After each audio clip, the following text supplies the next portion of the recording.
मेरा नाम सुरभि है। मेरा मूड बहुत खराब था क्योंकि आज मेरे लिए रिश्ता आया था। मैं अभी शादी नहीं करना चाहती थी। मेरा शुरू से ही ड्रीम था कि मेरा रिश्ता किसी अमीर घर से आए। मेरी जिस लड़के से शादी हो वह बहुत अमीर हो, मुझे बहुत खुश रखे, क्योंकि हमेशा मैंने अपने माता पिता से जो डिमांड की थी, उन्होंने मेरी उस डिमांड को कभी पूरा ही नहीं किया था। बचपन से लेकर जवान होने तक मैं हर चीज के लिए तरसी थी। कई बार जिद करने पर भी मुझे मेरी पसंद का सामान नहीं मिलता था। मुझे अच्छे कपड़े पहनने का, बनने संवरने का बहुत शौक था, मगर माँ कहती थी कि हम फिजूल खर्ची नहीं करते। और अब तो वह चाहती थी कि वह जल्द से जल्द मेरी शादी कर दे।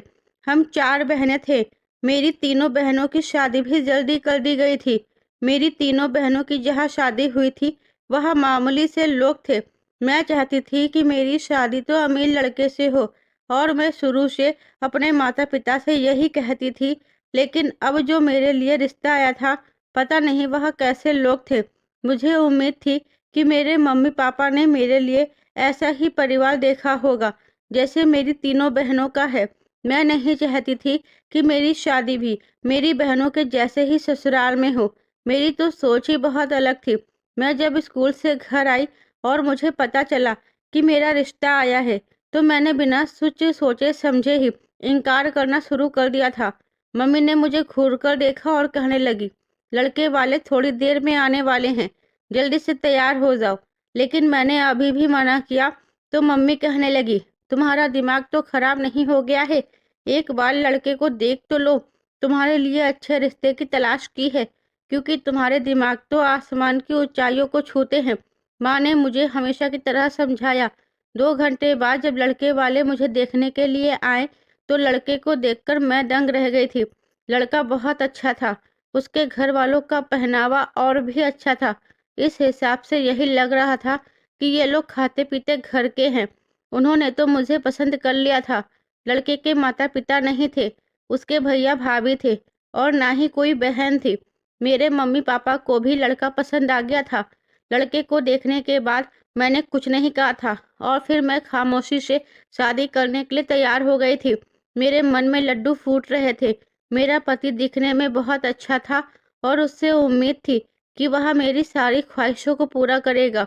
मेरी शादी हुई तो विदाई के समय मम्मी ने मुझे आशीर्वाद दिया, अपने घर में हमेशा बसने की कोशिश करना। कभी लड़ झगड़ कर यहाँ आएगी तो हम तुम्हारे हक में कभी नहीं बोलेंगे। इसका मतलब यही था कि वह लोग मुझे इस घर से भेजकर मुझसे सारे संबंध खत्म कर देना चाहते थे। उनका आशीर्वाद था या फिर कुछ और, मैं समझ नहीं पाई थी। फिलहाल जब लड़की की शादी हो जाती है, तो मायके में उसके लिए दरवाजे बंद हो जाते हैं। मेरे मम्मी पापा ने तो विदाई के समय ही मुझसे इतनी बड़ी बात कह दी थी कि मेरे दिल को लग गई थी, और मैंने सोच लिया था कि मैं अपने पति के घर में खुश रहूंगी, तो मुझे क्या ज़रूरत है अपने माता-पिता के घर जाने की। मैं विदा होकर जब अपने ससुराल आई, तो मेरा स्वागत बहुत अच्छे से किया गया था। मैं बहुत खुश थी। मेरी ससुराल का घर काफ़ी बड़ा था। घूंघट की आड़ से मैं अपने घर को देखकर चौंक रही थी। सबसे अच्छी बात यह थी कि मेरे सास-ससुर जिंदा नहीं थे। वैसे भी मैंने टिपिकल सास-ससुर के बारे में सुना हुआ था, जो बहुओं की जिंदगी में रुकावट पैदा करते हैं। मेरा घर सच में बहुत सुंदर था। मेरी जेठानी की एक ही बेटी थी, जिसकी उम्र 10 साल थी। अपने चाचा की शादी पर वह भी बहुत खुश थी। वह मेरे बराबर में आकर बैठ गई थी और मेरी खूबसूरती की तारीफ करने लगी। मैं दुल्हन बनकर बहुत अच्छी लग रही थी। मेरी आंखों में ढेर सारे सपने थे कि जो मुझे अपने घर पर नहीं मिला, वह मुझे यहाँ ज़रूर मिलेगा। मैं यहाँ पर अपने पति से अपने सारे नखरे पूरे करवाया करूँगी। मेरी जेठानी का बिहेवियर भी मेरे साथ बहुत अच्छा था। उन्होंने ही अपने देवर की शादी की थी। वह बहुत खुश थी। उन्होंने कहा कि मेरा देवर मेरी औलाद की तरह है। मैंने उसका बहुत ख्याल रखा है। अब तुम उसका ख्याल रखने वाली आ गई हो। मुझे मेरे कमरे में भेज दिया गया था। मैं कमरे में गई तो मैंने अपना घूंघट हटाकर चारों तरफ गौर से देखा था। मेरे कमरे को सफ़ेद और लाल फूलों से बहुत अच्छी तरह से सजाया गया था। मैं मन ही मन बहुत खुश हो रही थी। इतनी देर में मुझे दरवाज़ा खुलने की आवाज़ आई। मैंने झट से अपना घूंघट नीचे किया और मैं नज़र झुकाकर बैठ गई थी। मेरा पति जब मेरे बराबर में आकर बैठा तो मुझे बहुत खुशी महसूस हो रही थी। मेरे पति ने मुझसे बात करने की कोशिश की और फिर उसके बाद उसने मुझे मुँह दिखाई का तोहफ़ा दिया। मेरे पति ने मुझे सोने की अंगूठी गिफ्ट की थी, जिसे देखकर मैं हैरान रह गई थी। पहली बार मैंने अपने हाथ में सोने की अंगूठी पहनी थी। शादी की पहली रात ही मेरे पति ने मुझसे कहा था, तुम्हें इस घर में मेरी भाभी के साथ मिलजुल कर रहना है। भाभी ने बचपन से लेकर अब तक मेरा बहुत ख्याल रखा है। वह मेरी भाभी नहीं बल्कि मेरी माँ है। मैं उनको अपनी माँ का दर्जा देता हूँ। मैंने अपने पति से वादा किया था कि मैं वही करूँगी जैसा आपको अच्छा लगता है। मेरा पति खुश हो गया था और फिर उसके बाद मेरी शादीशुदा जिंदगी की शुरुआत हो गई थी। शादी के अगले दिन जब मैं तैयार होकर रसोई में गई तो मैंने अपने हाथ से पहली बार खाना बनाया था। मेरे जेठ की अपनी इलेक्ट्रॉनिक की दुकान थी। शादी के अगले ही दिन मुझे इतना अच्छा नाश्ता परोसा गया था कि ऐसा नाश्ता मैंने अपनी पूरी जिंदगी में नहीं किया था। मैं तो अपने आप को जैसे किसी महल की मलिका समझ रही थी। मेरी तीनों ही बहनों की ससुराल बस मामूली सी थी। शादी के 2 दिन बाद जब मैं अपने मायके गई, वहां पर मेरी बहनें भी आई हुई थी। मैं उन दोनों से बड़े घमंड के साथ बात कर रही थी, उनको नीचा दिखाने की कोशिश कर रही थी। वह तीनों खामोशी से मेरी बातों को सुन रही थी। मुझे खुश देखकर मेरे माता पिता भी खुश थे। मैं जानबूझकर अपने मायके गई थी, अपने मायके वालों को दिखा सकूं कि मेरा पति और मेरा ससुराल कितना अच्छा है। मेरी जेठानी भी किसी तरह की कोई रोक टोक नहीं करती थी। मेरी शादी को धीरे धीरे 1 महीना होने वाला था जब हम सब लोग एक साथ बैठे बातें कर रहे थे। मेरी जेठानी ने बातों ही बातों में कहा, वैभव तुम कब जा रहे हो? यह बात सुनकर मैं सोच में पड़ गई। मुझे लगा शायद हम दोनों कहीं हनीमून पर जा रहे हैं। मैं मन ही मन मुस्कुराने लगी थी और सोच रही थी कि पता नहीं मुझे वैभव कहाँ लेकर जाएंगे। लेकिन जब मेरे पति ने पलटकर उन्हें जवाब दिया और कहा, जी भाभी, मैं 2 दिन बाद ही यहाँ से निकलने वाला हूँ। कंपनी से तो बार बार फोन आ रहे हैं। मैंने सोचा कि मैं अभी कुछ दिन और सुरभि के साथ गुजार लेता हूँ। मैंने चौंक कर कहा, कौन सी कंपनी और आप कहाँ जा रहे हैं? मेरे इस सवाल पर मेरी जेठानी कहने लगी, वैभव ने तुम्हें नहीं बताया कि वैभव शादी के बाद दिल्ली जाने वाला है? मैं कहने लगी, दिल्ली? दिल्ली में क्या है? मेरा पति हंसने लगा और कहने लगा, मुझे माफ करना सुरभि, मैं तुम्हें बताना भूल गया था। दरअसल शादी से पहले मैंने अपनी सारी जिंदगी मौज मस्ती में ही गुजार दी है। मैंने कभी पैसे कमाना जाना ही नहीं।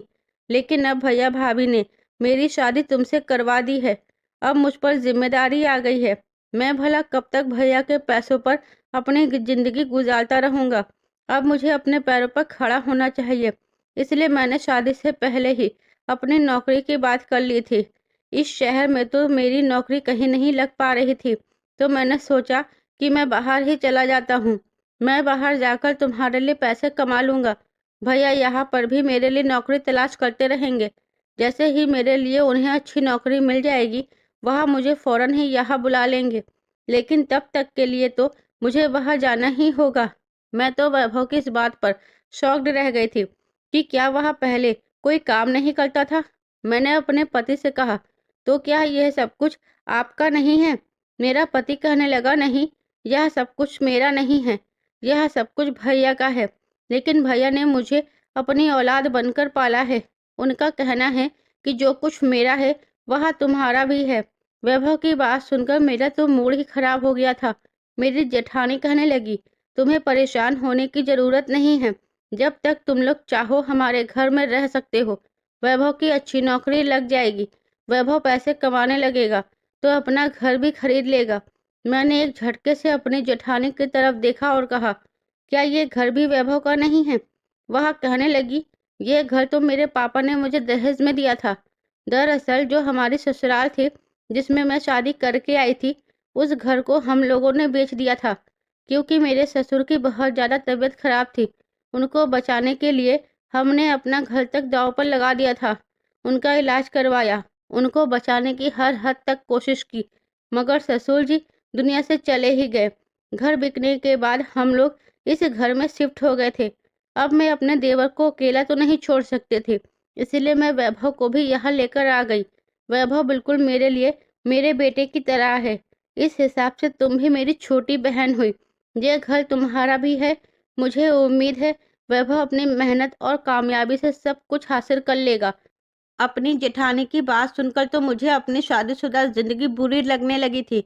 तो क्या जो मैं समझ रही थी कि वह सब कुछ दिखावा था?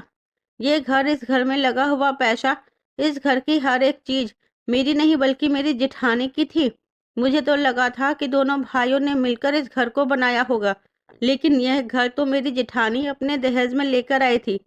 मुझे अपनी किस्मत बुरी लग रही थी और उससे भी बुरा लग रहा था मुझे मेरा पति, जिसका यहाँ कुछ तो था नहीं, बल्कि वह मुझे इन लोगों के टुकड़ों पर छोड़कर भी जा रहा था।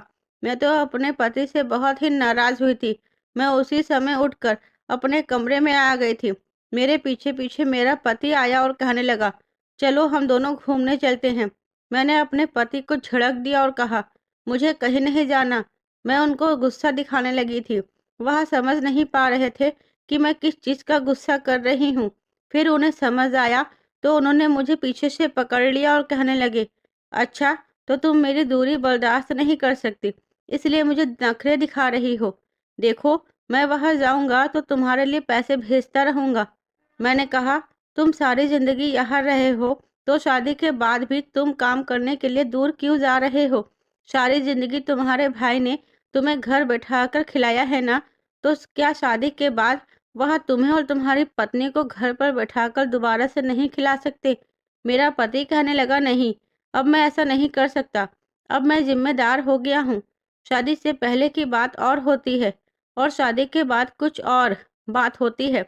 अब तुम मेरी जिंदगी में शामिल हो गई हो। पहले मैं अकेला था, अब हम दो लोग हो गए हैं। और फिर भगवान ने कभी खुशी दिखाई तो हम दो से तीन, तीन से चार और चार से पांच भी हो सकते हैं। क्या सारी जिंदगी भैया मेरी और मेरे पूरे परिवार की जिम्मेदारी उठाते रहेंगे? मुझे यह सब कुछ अच्छा नहीं लगेगा। मेरा पति मुझे बहुत अच्छी तरह से समझा रहा था, लेकिन मुझे तो बहुत गुस्सा आ रहा था। वह मेरा मूड ठीक करने के लिए मुझे घर से बाहर ले गया था। मेरी मर्जी नहीं हो रही थी कि मेरा पति मुझे छोड़कर जाए। मैं जो अपने घर की हर चीज पर इतना उछल रही थी, अब मेरे सारे अरमान ठंडे पड़ गए थे। मुझे कुछ भी अच्छा नहीं लग रहा था। मैंने अपने पति से कहा भी था, मुझे अकेला छोड़कर मत जाओ, मगर मेरे पति बार बार मुझे समझा देता कि मैं यहाँ इस घर में अब बिना नौकरी के नहीं रुक सकता। मेरा पति कुछ दिनों बाद ही मुझे छोड़कर दिल्ली चला गया था, जबकि हम लोग इलाहाबाद में रहते थे। उसके बिना घर में मेरा मन नहीं लग रहा था। मम्मी पापा के घर में जाना नहीं चाहती थी, क्योंकि वहां पर हर दूसरे तीसरे दिन मेरी बहनें आती रहती थी और मैं अपनी बहनों को ये जाहिर नहीं करना चाहती थी कि शादी के बाद तो मेरा नसीब ही फूट गया है। मैं हमेशा चिड़चिड़ी रहती थी। मेरा पति मुझे फोन करता तो मेरा उससे बात करने का मन नहीं करता था। इधर मेरी जेठानी मेरे साथ बहुत अच्छा बिहेवियर रखती थी, मगर मुझे उसका साथ भी अच्छा नहीं लगता था। उसकी बेटी हमेशा मेरे कमरे में आ जाती थी और जितना होता मेरे साथ वक्त बिताने की कोशिश करती थी, लेकिन मुझे तो अकेले ही अच्छा लगता था। मैं हर तरह से तंग होकर रह गई थी। शादी के बाद मेरा रूप निखरता जा रहा था। मेरा पति भले ही मेरे साथ ना था, मगर इस घर में मुझे खाने पीने को बहुत अच्छा मिलता था। एक दिन मेरी जेठानी घर पर मौजूद नहीं थी। मेरे जेठ जेठानी और उनकी बेटी अपने किसी रिश्तेदार के यहाँ गए हुए थे और मैं अपने कमरे में आराम कर रही थी। मेरी जेठानी मुझसे कह गई थी, दूध वाले भैया आए तो उनसे दूध ले लेना। घर के दरवाजे की बेल बजी तो मैं समझ गई थी कि दूध वाले भैया ही आए होंगे। मैंने पतीला उठाया और दरवाजे पर दूध लेने के लिए चली गई। मैंने दरवाजा खोला तो दूध वाला कोई ज्यादा उम्र का नहीं था, बल्कि एक जवान और खूबसूरत लड़का था। उसे देखकर तो मेरी नजरें उस पर टिक कर रह गई थी और वह भी मुझे बड़ी गौर से देख रहा था। मैंने उससे कहा कि ऐसे क्या देख रहे हो, तो वह जल्दी से घबरा गया था। वह शायद मेरी खूबसूरती देखकर दंग रह गया था। मैंने पतीला आगे किया तो उसने उसमें दूध डाल दिया और फिर वह चला गया था। उस दिन मेरे जेठ जेठानी रात के समय घर वापस आए थे और जब वह घर आए तो मैंने देखा था कि मेरी जेठानी के हाथ में दो कैरी बैग थे। मेरी जेठानी ने उसमें से एक बैग मुझे दे दिया था। उसने कहा, आज हम लोग शॉपिंग भी करते हुए आए हैं। मैं तुम्हारे लिए साड़ी लेकर आई हूँ। मैंने जैसे ही वह साड़ी खोलकर देखी, वह बहुत सुंदर थी। मैं उसे देखकर खुश हो गई थी और मैंने उनको थैंक यू कहा था। मैंने कहा, दूसरे वाले बैग में क्या है? तो मेरी जेठानी कहने लगी, यह मेरी साड़ी है। उन्होंने बैग से साड़ी निकालकर मुझे दिखाई। उनकी साड़ी देखकर मेरा चेहरा उदास हो गया, क्योंकि उनकी साड़ी मेरी साड़ी से बहुत अच्छी थी। मुझे उनकी साड़ी पसंद आई थी। उन्होंने मुझसे कहा, कैसी है? अच्छी है ना? यह साड़ी तुम्हारे भैया की पसंद की है। मैं अपना वाला कैरी बैग लेकर खामोशी से अपने कमरे में आ गई थी। मुझे बहुत गुस्सा आ रहा था। मेरा पति मुझसे फ़ोन पर बात करता तो बस उसे इधर-उधर की बातें ही रहती थी। ना तो वह कभी कोई रोमांटिक बात करता था और ना ही कभी मुझे कोई गिफ्ट वगैरह देने की बातें करता था। अगले दिन जब वही दूध वाला लड़का दूध देने के लिए आया, तो मेरी जेठानी किसी काम में लगी हुई थी। उस दिन फिर से मैंने पतीला उठाया और मैं दरवाजे पर दूध लेने के लिए चली गई। दूध वाला आज फिर से मुझे बड़ी गौर से देख रहा था। उससे रहा नहीं गया तो उसने मुझसे पूछ लिया, क्या आप छोटे वाले साहब की पत्नी हो? मैंने कहा, हाँ। तुम क्यों पूछ रहे हो? वह बोला, क्योंकि आज तक बड़ी वाली मैडम ही मुझसे दूध लेती आई है। आपको तो मैं अभी 2-3 दिन से देख रहा हूँ। वह कहने लगा, आजकल छोटे साहब कहीं दिखाई नहीं दे रहे। मैंने कहा, वह काम के सिलसिले में दिल्ली गए हुए हैं। दूध वाला कहने लगा, बड़ी हैरानी की बात है, उनकी अभी नई नई शादी हुई है, ऊपर से उनकी पत्नी इतनी सुंदर, तो भी वह आपको यहाँ छोड़कर चले गए। छोटे साहब तो बड़े जालिम निकले। कोई भला अपनी इतनी सुंदर पत्नी को घर छोड़कर जाता है क्या? वह भी तब जब शादी को ज्यादा दिन भी ना हुए हो। अगर मेरी पत्नी आप जैसे सुंदर हुई तो मैं तो उसे कभी भी अकेला छोड़कर नहीं जाऊंगा, बल्कि उसकी खातिर तो मैं जमीन आसमान एक कर दूंगा। मैंने कहा, अच्छा, तुम ज़्यादा बातें मत बनाओ, पतली में दूध डालो और जाओ यहाँ से। इतनी देर में पीछे से भाभी की आवाज़ लग गई थी, किससे बात कर रही हो सुरभि? मैं जल्दी से अंदर आ गई और मैंने कहा, नहीं, किसी से नहीं, बस दूध वाला किसी का एड्रेस पूछ रहा था। रात को जब मैं अकेले अपने बिस्तर पर लेटी तो मुझे उस दूध वाले लड़के की बात याद आने लगी थी। वह कितनी अच्छी अच्छी बातें कर रहा था और मेरी कितनी तारीफ कर रहा था। अभी तक इतनी तारीफ तो मेरे पति ने भी नहीं की थी।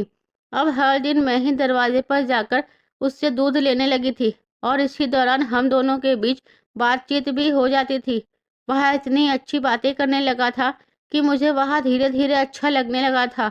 वह कुंवारा था और उसका नाम मुकेश था। मैं उसे दूध वाले भैया कहकर पुकारती तो उसे बड़ा बुरा लगता था। वह कहता था, आप मुझे मुकेश कहकर पुकारा करो, मुझे आपकी आवाज़ बहुत अच्छी लगती है।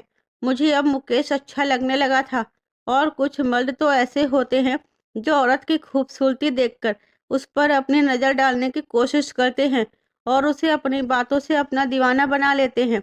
मुकेश ऐसा ही था। उसने अपनी बातों से मुझे दीवाना बना लिया था। मैं बहुत सुंदर थी और वह मेरी सुंदरता देखकर हमेशा मुझसे फ्लर्ट करता रहता था। दूध देने के बहाने दरवाजे पर खड़े होकर मैं उससे काफ़ी देर तक बातें करती रहती थी।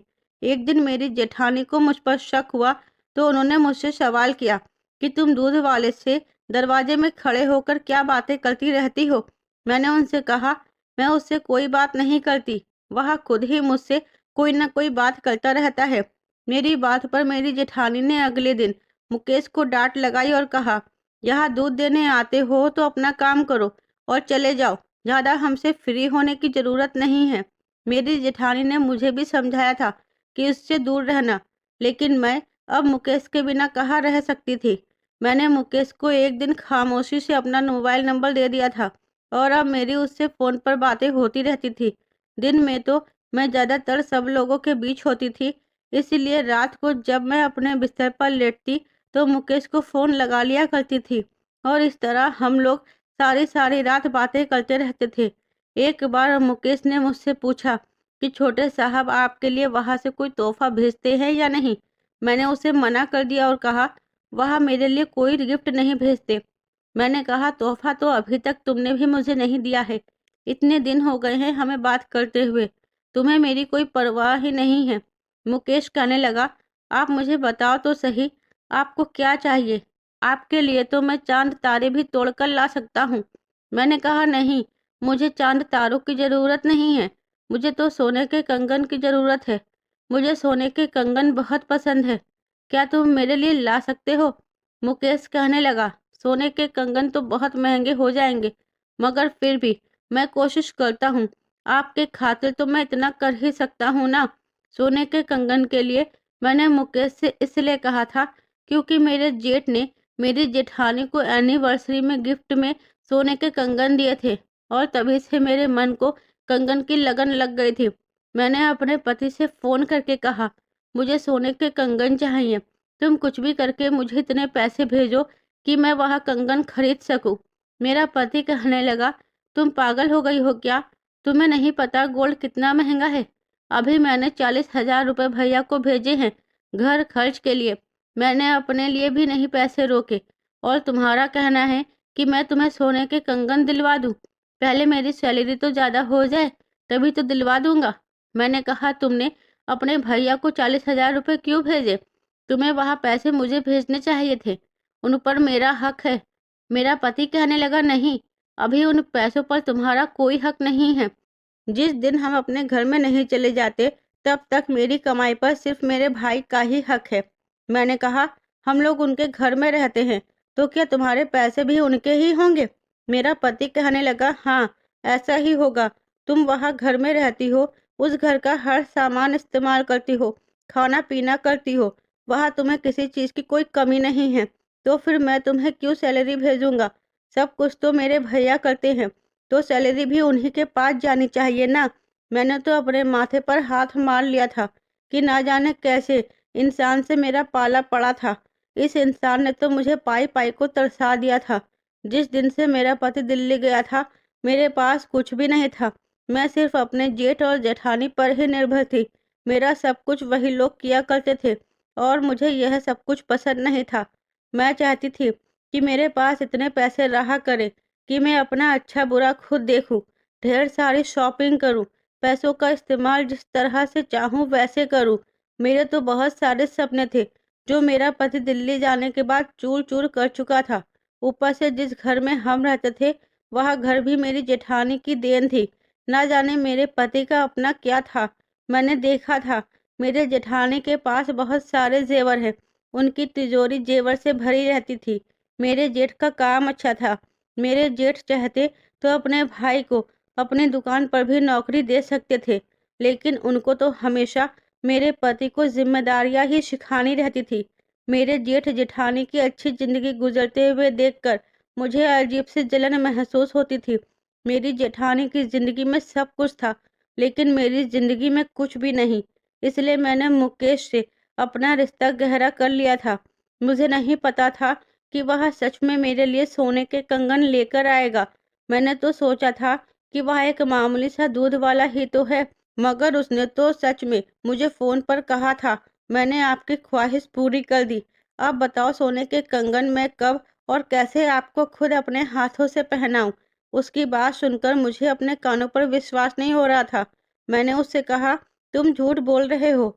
वह कहने लगा, आपको यकीन नहीं आता तो मैं कल उन्हें आपकी तरफ लेकर आ जाऊंगा। मैं तो खामोशी के मारे झूम उठी थी और अगले दिन उसके आने का इंतजार कर रही थी। उसने कहा था कि वह मुझे कंगन अपने हाथों से पहनाना चाहता है, मगर मेरी जेठानी घर में होती थी और अब तो दूध भी वही लिया करती थी। लेकिन मुझे किसी भी तरह मुकेश से मिलना था, इसलिए मैंने उसे मैसेज कर दिया कि मैं अपने कमरे की खिड़की खोल कर रखूंगी। तुम पीछे की साइड में आ जाना। पीछे की साइड में ही मेरा कमरा था, और मेरे कमरे की खिड़की ज़्यादा ऊंचाई पर नहीं थी, इसलिए मुकेश आसानी से मेरे कमरे में आ सकता था। और फिर मैंने पीछे वाली खिड़की से उसे अपने कमरे के अंदर बुला लिया था। उसने मुझे वह कंगन दिखाए। वह तो बेहद खूबसूरत थे और सोने के ही बने हुए थे।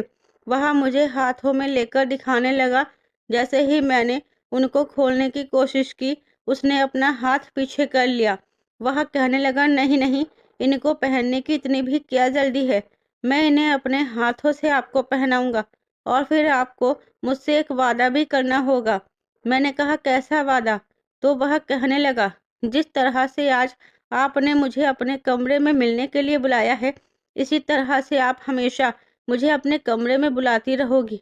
मैंने कहा, लेकिन यह तो खतरे से खाली नहीं है। किसी ने हमें देख लिया तो वह कहने लगा, जब किसी ने देखा तो तब की तब देखी जाएगी, मगर जैसा मैं कहता हूँ आपको वैसा ही करना होगा। मैंने उसे कहा, अच्छा ठीक है। मैंने अपने हाथ उसके आगे कर दिए तो उसने अपने हाथों से बड़े प्यार से मुझे कंगन पहनाए थे। अगले दिन जब मैं वह कंगन पहनकर अपनी जेठानी के सामने गई तो उन्होंने मेरे हाथों पर गौर किया और कहने लगी, यह कंगन किसके हैं और यह तुम्हें किसने दिए? ये तो सोने के लग रहे हैं। मेरी जेठानी की बात सुनकर मैं बहुत डर गई थी। मेरी समझ नहीं आ रहा था कि मैं उनको क्या जवाब दूं। वह ये बात बहुत अच्छी तरह से जानती थी कि मेरे मायके से भी कुछ नहीं आया था। मैं अभी खड़ी हुई सोच ही रही थी कि अपनी जेठानी को क्या जवाब दूं। इतनी देर में घर का दरवाजा बजा। मेरी जेठानी दरवाजा खोलने के लिए गई तो घर में मेहमान आए थे। मेहमानों में जब उनका ध्यान भटका तो मैं फौरन ही अपने कमरे में चली गई और कंगन उतारकर अलमारी में रख दिया।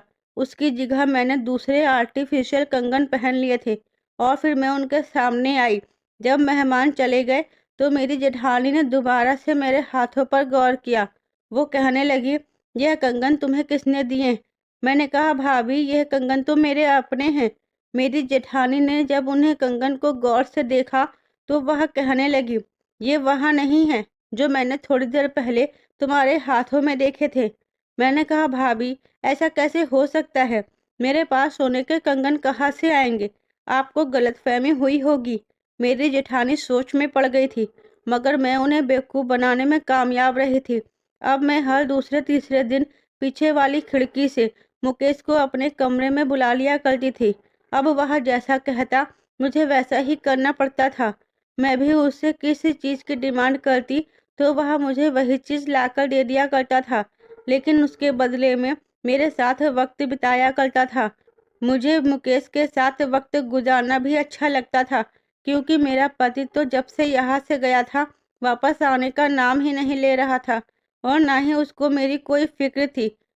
वह अपने काम में इतना बिजी हो चुका था कि वह काम करता रहता था और अपने पैसे अपने बड़े भाई के अकाउंट में ट्रांसफर करता रहता था। इससे अच्छा तो मुकेश था, जो कहने को तो दूध वाला था, मगर गांव में उसकी बहुत सारी जमीन थी, गाय भैंस थी। वह सुबह सवेरे अपने गांव से दूध लेकर शहर आता और यहाँ के सारे लोगों के घरों में दूध दिया करता था। मुकेश को जब भी मुझसे अकेले में मिलना होता मैं उसे कोई न कोई गिफ्ट की डिमांड कर दिया करती थी और वह मेरी खातिर सब कुछ करता था। काफी देर तक वह मेरे कमरे में वक्त गुजार कर जाता था। रात को भी मैं सारी रात उससे फोन पर बात करती रहती थी।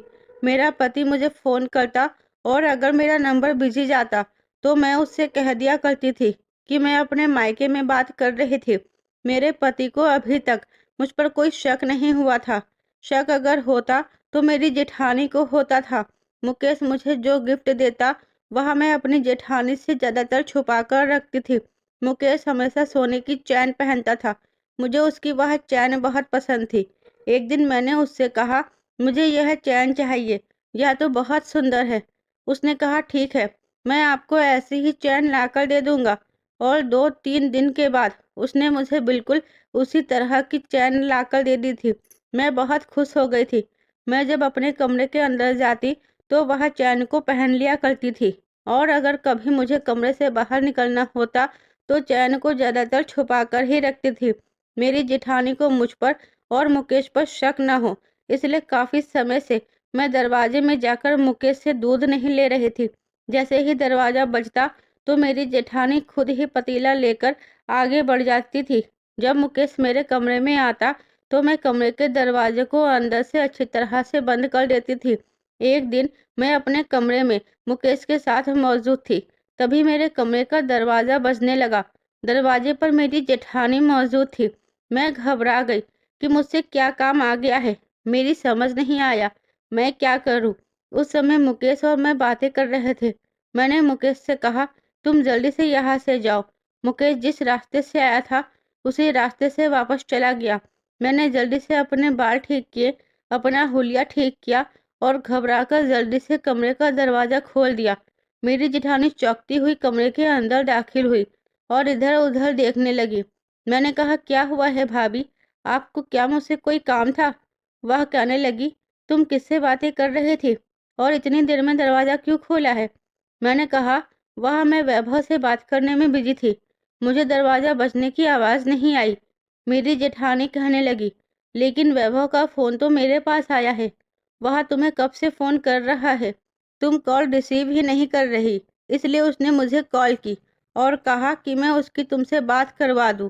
अपनी जेठानी की बात सुनकर तो जैसे मेरे होश उड़ गए थे। मैंने कहा, नहीं, मैं उनका नंबर ट्राई कर रही थी। उनका भी नंबर बिजी जा रहा था। शायद वह आपसे बात कर रहे होंगे। मेरी जेठानी की नज़र अचानक खिड़की पर गई। वह कहने लगी, यह खिड़की तुमने क्यों खोली है? इस खिड़की से कोई भी अंदर दाखिल हो सकता है। इसमें तो ताला हुआ लगा था।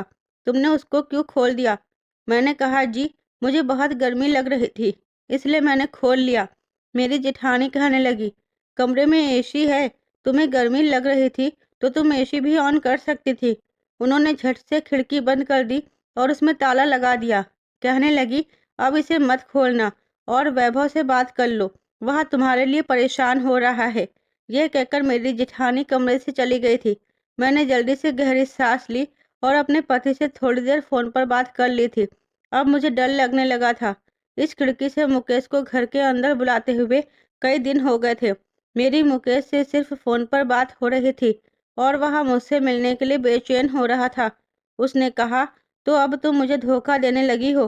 तुम मुझसे इतने सारे गिफ्ट ले चुकी हो और उसकी कीमत मुझे नहीं दे रही। मैंने कहा, अगर उस दिन हम पकड़े जाते तो बहुत बड़ी मुसीबत आ जाती। तुम कुछ दिन और रुक जाओ। मेरी जेठानी घर से बाहर कहीं जाएगी तो मैं तुम्हें घर के अंदर बुला लूंगी। मैं खिड़की से तुम्हें नहीं बुला सकती। उन्होंने ताला लगा दिया है और चाबी वह अपने साथ ले गई है। अब कभी कभी मैं अपनी जेठानी की जगह दरवाजे पर दूध लेने के लिए खुद चली जाती तो मुकेश बार बार मेरा हाथ पकड़ता और कहता, मुझे तुमसे अकेले में मुलाकात करनी है, कुछ भी करके अकेले में मिलो। लेकिन मेरी जेठानी को काफी दिन हो गए थे, वह कहीं जा ही नहीं रही थी। एक दिन रात के समय खाना खाने के बाद मेरे जेठ जेठानी से कहने लगे, काफी दिन हो गए, तुम अपने मायके नहीं गई हो। तुम्हारे घर से मेरे पास फोन आया था। उनकी इस बात पर मेरी जेठानी ने जवाब दिया, मुझे अच्छा नहीं लगता सुरभि को घर में अकेला छोड़कर जाते हुए। मैंने कहा, भाभी, आप क्यों, मेरी तरफ से परेशान होने की जरूरत नहीं है। मैं बच्ची थोड़ी हूँ। आप आराम से कल अपने मायके चली जाइए और एक दो दिन रुक कर आइएगा। जेठानी कहने लगी, नहीं नहीं, अभी मैं वहाँ रुकने के लिए नहीं जा सकती। तुम्हें तो पता है ना, प्रिया के एग्जाम चल रहे हैं और उसे ट्यूशन भी जाना होता है। इस समय बच्चों की पढ़ाई बहुत जरूरी है। मैंने कहा, भाभी, तो इसमें कौन सी परेशानी वाली बात है। आप प्रिया को मेरे पास छोड़कर चले जाना। मैं उसे सुबह स्कूल भी भेज दूंगी और वह ट्यूशन भी चली जाया करेगी। मेरे जेठ ने कहा, सुरभि ठीक ही तो कह रही है, वह प्रिया का ख्याल रख लेगी। हम लोग कल तुम्हारे मायके चलते हैं। कई दिनों से तुम्हारे पापा की भी तबीयत ठीक नहीं है। मेरी जेठानी कहने लगी, अच्छा तो फिर कल हम लोग चलते हैं। मेरी जेठानी अपने मायके 2 दिन के लिए जाने वाली थी और तब तक मुझे उनकी बेटी का ख्याल रखना था। मेरे पास बहुत अच्छा मौका था मुकेश से अकेले में मुलाकात करने का। इसीलिए मैंने रात को ही मुकेश को सब कुछ बता दिया था और उससे कहा था कि कल तुम सुबह 11 बजे तक यहाँ आ जाना। अगले दिन सुबह के 9 बजे तक स्कूल प्रिया चली गई थी और 10 बजे तक मेरे जेठ जेठानी घर से निकल गए थे। अब मैं घर में अकेली थी। उनके जाने के आधे घंटे के बाद ही मैंने मुकेश को घर बुला लिया था।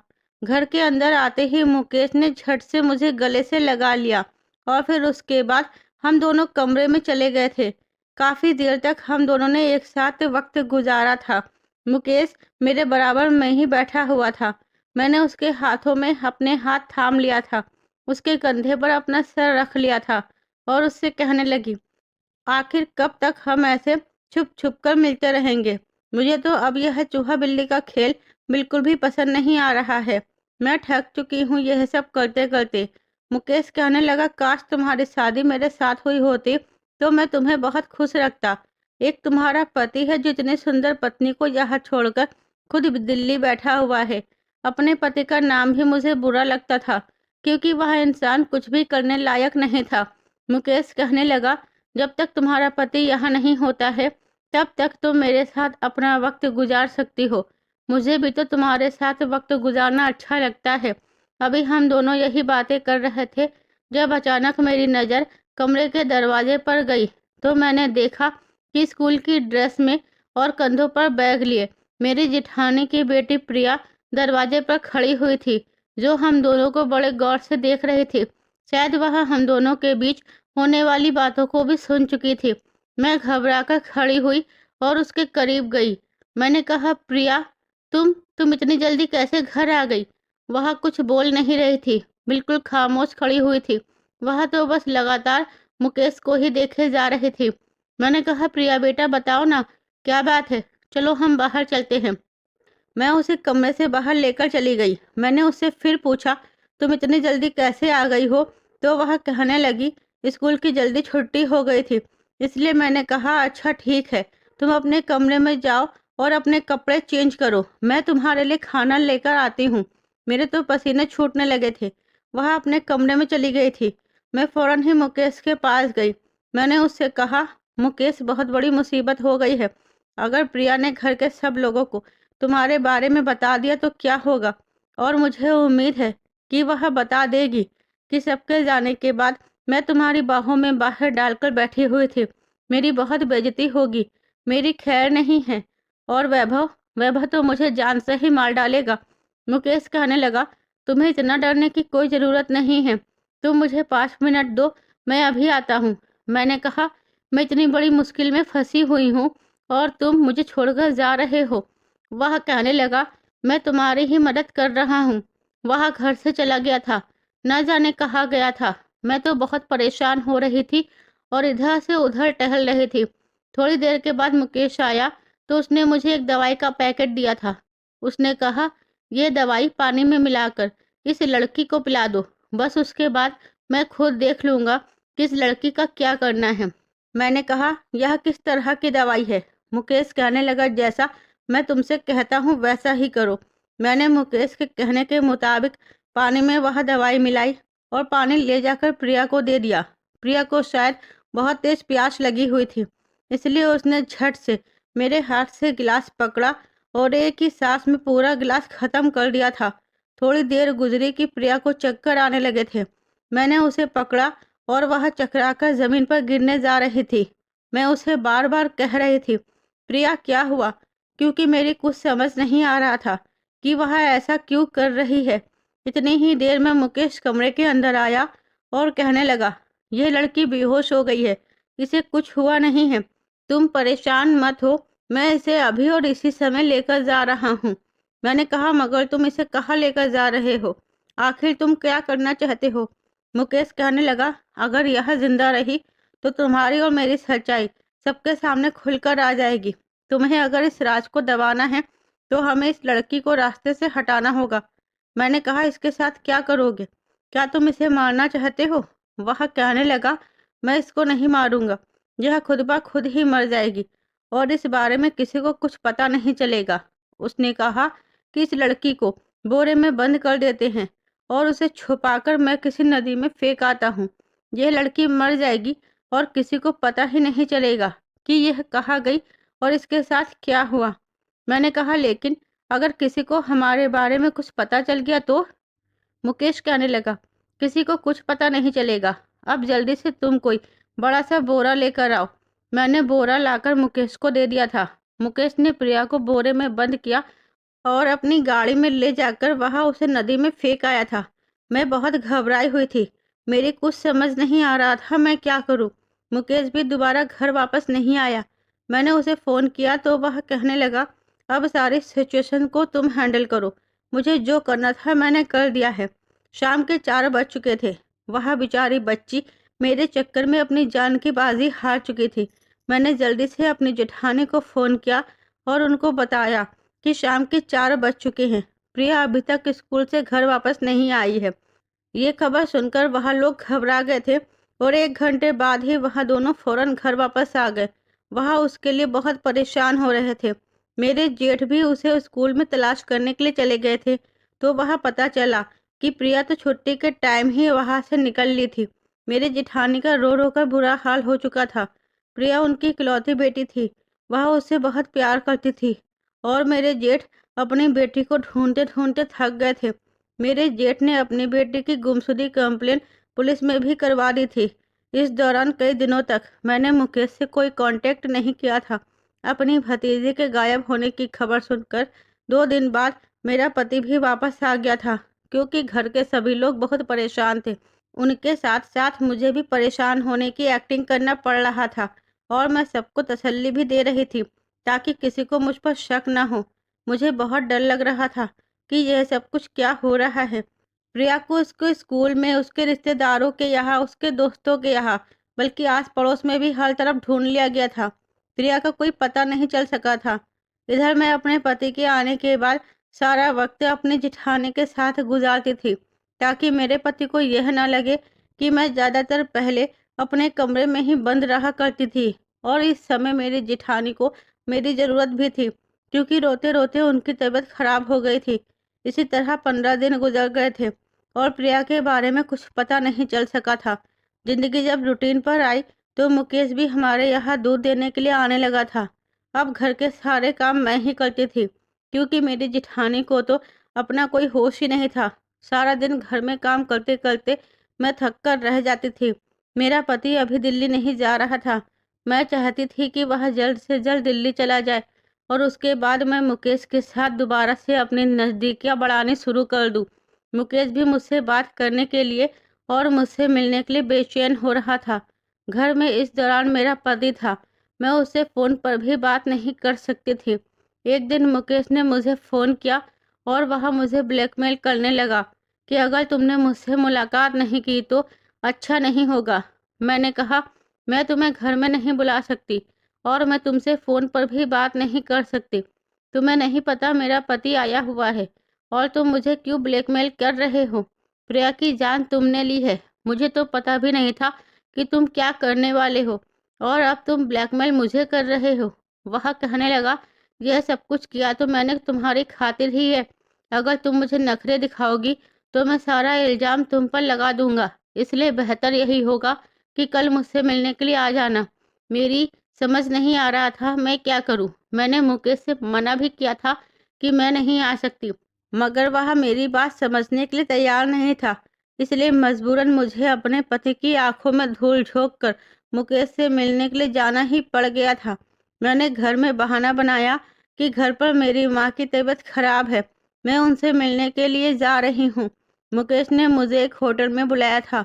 वहाँ जब मैं उससे मिलने के लिए गई तो वह कमरे में मौजूद था। थोड़ी देर हुई थी कि अचानक कमरे का दरवाज़ा बजने लगा। मुकेश ने जैसे ही कमरा खोला तो मुकेश को ढकेलता हुआ वैभव कमरे के अंदर आया था। वैभव को वहां देखकर मेरे पैरों तले से जमीन निकल गई थी कि वैभव को कैसे पता चला कि मैं यहाँ मुकेश के साथ हूँ। वैभव ने वहीं पर मुकेश को मारना शुरू कर दिया। पुलिस भी वहां पर आ गई थी। पुलिस को देखकर तो मैं थर थर कांपने लगी थी। मेरी समझ नहीं आ रहा था कि यह सब कुछ क्या हो रहा है। मेरे जेठ जेठानी भी वहां आ गए थे। मेरे पति मेरे करीब आए और उन्होंने मेरे मुंह पर जोरदार थप्पड़ मार दिया था। उन्होंने गुस्से से कहा, इसे भी अरेस्ट कर लिया जाए। मैंने कहा, आखिर यह सब क्या हो रहा है? तुम ये क्यों कर रहे हो वैभव? मैंने कुछ नहीं किया है। वैभव कहने लगा, मैंने कब कहा कि तुमने कुछ किया है? तुम तो यह अपने आशिक से मिलने के लिए आई थी ना। मुझे देखकर अब डर रही हो? मैं रोने लगी थी क्योंकि मैं बहुत डर गई थी। मेरी जिठानी कहने लगी, मुझे तो तुम पर काफी दिनों से शक था। मुझे लगता था कि तुम्हारा किसी के साथ अफेयर चल रहा है, क्योंकि अक्सर मैंने तुम्हारी आवाज़ तुम्हारे कमरे से आती हुई सुनी थी और इस समय तुम्हारा पति मुझे फ़ोन कर दिया करता था। कहता था, तुम्हारा नंबर बिजी जा रहा है। तुम अगर अपने पति से भी बात नहीं करती थी तो किससे बात करती थी? इसी बात का पता मैंने कई बार लगाने की कोशिश की, मगर मैं हर बार नाकाम रही। मैंने यह बात वैभव को भी कई बार बताई तो वैभव को मेरी बात पर यकीन नहीं आया था। लेकिन प्रिया के गायब होने के बाद जब वैभव आ गया और कुछ समय बाद उसकी नज़र अलमारी पर पड़ी तो अलमारी से तुम्हारा वह सामान मिला था जो तुम्हें यह मुकेश दिया करता था। वह सामान खामोशी से वैभव ने तुम्हारी अलमारी से गायब कर लिया और वह मेरे पास लेकर आया। यह सामान तुम्हें किसने दिया था? मैं अभी समझ नहीं पाई थी, क्योंकि वह बहुत कीमती सामान था, इसलिए शक आना तो बहुत दूर की बात थी। मगर इसमें से एक चीज़ ऐसी थी, जिसे मैं फ़ौरन ही पहचान गई थी, और वह थी वह कंगन, जिनके बारे में तुमने मुझसे झूठ बोला था और मुझे बेवकूफ़ बनाया था। बस उसी दिन से वैभव ने तुम पर नज़र रखनी शुरू कर दी थी। लेकिन जब कई दिनों बाद मुकेश दूध लेकर आया, तो मुकेश के गले की वो चैन वैभव ने देख ली थी, जिससे मिलती हुई चैन तुम्हारी अलमारी के सामान में से वैभव को मिली थी। तो वैभव को यकीन हो गया था कि हो ना हो ये दूध वाला ही है जिससे तुम बात करती हो, इसलिए मैं और वैभव तुम पर नजर रखने लगे थे। लेकिन आज जब तुम खामोशी से मुकेश से फोन पर बात कर रही थी, तब भी मैंने तुम्हें बात करते हुए देख लिया था और तुम्हारी बातें भी सुन ली थी, जिसमें तुमने मेरी बेटी के बारे में भी बातें की है। इसलिए मैं और वैभव तुम्हारा पीछा करने के लिए मजबूर हो गए और हमने पुलिस को भी बुला लिया, ताकि अब पुलिस ही तुमसे अपने तरीके से पूछताछ करे कि तुमने मेरी बेटी के साथ क्या किया है। मेरी आंखों में आंसू आ गए थे। मैंने अभी भी कहा, मेरी कोई गलती नहीं है। जो कुछ किया है वह मुकेश ने किया है। मेरी इस बात पर मुकेश को गुस्सा आ गया। मुकेश चिल्लाते हुए कहने लगा, मैंने तो तुम्हारे ही राज पर पलड़ा डाला है। तुम्हें ही तो मैं बहुत अच्छा लगता था, और कितने समय से तुम मुझे लूट रही हो। एक मुलाकात के बदले हर बार तुम कोई ना कोई कीमती चीज मांगती थी। मैं तुमसे मिलना बंद नहीं कर सकता था, इसलिए मैंने उस बच्चे को नदी में फेंक दिया। यह बात सुनकर तो जैसे मेरी जेठानी ने अपने मुंह पर हाथ लगा लिया था, और मेरे जेठ को बहुत गुस्सा आया। वह जल्दी से मुकेश के पास गए और उन्होंने उसका गिरेबान पकड़ लिया। पुलिस वालों ने उन दोनों को अलग करवाया था। फिर पुलिस ने कहा कि अब जो भी बात है दोनों खामोशी से बता दो। मैंने रोते हुए बताया, मैं और मुकेश घर में एक दूसरे के साथ अकेले थे। उसी समय प्रिया ने हमें देख लिया था। प्रिया हम दोनों के बारे में किसी को ना बता दे, इसलिए ऐसा हो गया। मेरी जेठानी को बहुत गुस्सा आया। वह मेरे करीब आई और कहने लगी, मैं तो तुम्हें अपनी बहन मानती थी, मगर तुमने अपने आशिक के साथ मिलकर यह क्या कर दिया। तुम लोगों के चक्कर में मेरी बेटी की जान चली गई। आखिर मेरी उस मासूम बच्ची की गलती ही क्या थी। मेरा पति भी बहुत गुस्से में था। उन्होंने कहा कि मैं तो तुम्हारी ही जिंदगी संवारने के लिए दिल्ली चला गया था। मुझे क्या पता था कि तुम इतनी लालची हो। मेरे जाने के फौरन बाद ही इस मामूली से इंसान को अपने प्यार के जाल में फंसा लोगी। मुझे वैभव की बात पर गुस्सा आया। मैंने कहा, यह कोई मामूली सा इंसान नहीं है। भले ही यह मुझसे मुलाकात करने के लिए मुझे कीमती सामान दिया करता था, मगर मेरा हर कहना मानता था। और तुम्हारा अपना क्या है? तुम खुद किसी की चीज के काबिल नहीं हो। तुम्हें कभी अपनी पत्नी की फिक्र नहीं हुई। हमारी शादी को 6 महीने हो चुके हैं। अब तक तुमने मुझे दिया ही क्या है? अगर तुम मुझे खुश रखते तो शायद मैं किसी और के संबंध में ना बनती। हम दोनों अपनी अपनी गवाही दे चुके थे। मुकेश और मुझे अरेस्ट कर लिया गया था।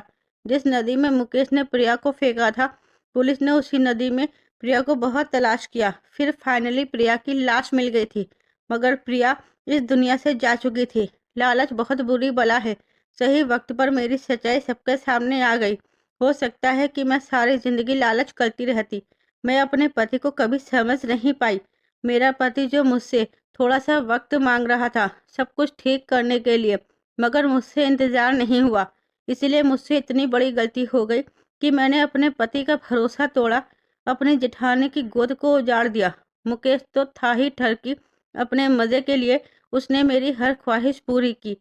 वह एक ऐसा इंसान था जो दूसरी औरतों के पास जाता था, वह भी उसे पैसे देने पड़ते थे। इसलिए उसने मेरी डिमांड पूरी करना ज़्यादा बेहतर समझा। मगर मैं लालच की वजह से अंधी हो चुकी थी। मुझे दिखाई नहीं दिया कि मेरे माता पिता ने मेरी शादी कितने अच्छे परिवार में की है।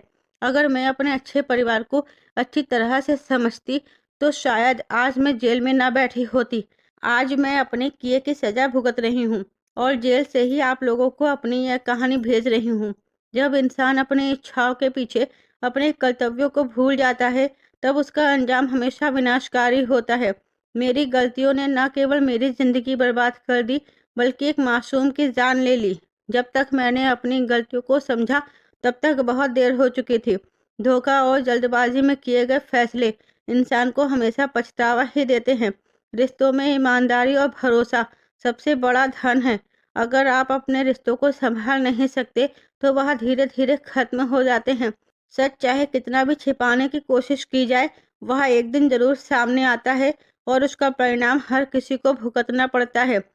यह कहानी हर किसी को ये समझाती है कि अपनी ख्वाहिश की पूर्ति के लिए अपने कर्तव्यों और रिश्तों को अनदेखा करना जीवन में सिर्फ विनाश लेकर आता है।